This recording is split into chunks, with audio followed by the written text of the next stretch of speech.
राजा रघुवंशी की शादी को कुछ ही दिन बीते थे। घर में रौनक थी, रिश्तों में मिठास थी और हर चेहरा खुश था। लेकिन इन खुशियों के बीच एक बात राजा को भीतर ही भीतर परेशान कर रही थी और वो थी उसकी नई नवेली पत्नी सोनम से बना हुआ फासला। ये दूरी सोनम ने खुद बनाई थी।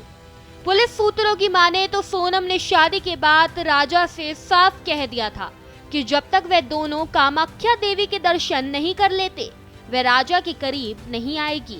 यहाँ तक कि उसने राजा को छूने तक नहीं दिया। राजा ने इसे पत्नी की आस्था और विश्वास का विषय माना, लेकिन असल में सोनम के इरादे कुछ और ही थे। राजा की मां उमा रघुवंशी ने मीडिया से बातचीत करते हुए सोनम पे बड़े आरोप लगाए। उन्होंने कहा कि हो सकता है सोनम ने राजा की नर बलि दी है। उमा देवी ने पूछा कि शिलोंग जाने से पहले सोनम आखिर क्यों राजा को कोलकाता स्थित कामाख्या देवी मंदिर ले गई। उन्होंने आशंका जताई कि वहां किसी तांत्रिक क्रिया को अंजाम दिया गया है। उनका मानना है कि सोनम की नीयत नर बलि जैसी किसी तांत्रिक प्रक्रिया की तरफ इशारा करती है। उमा देवी ने बताया कि जब उन्होंने सोनम से राजा का हाल जानना चाहा तो उसने फोन पर बात तक नहीं कराई। वह लगातार बात को टालती रही। राजा के पिता ने भी गंभीर आरोप लगाया है। उनके अनुसार सोनम ने अपनी कुंडली के मंगल दोष को खत्म करने के लिए जानबूझकर राजा से शादी की और फिर उसकी हत्या करवा दी। उनका दावा है कि सोनम का पहले से राजा कुशवाहा नाम के युवक के साथ प्रेम संबंध था और वह उसी से शादी करना चाहती थी।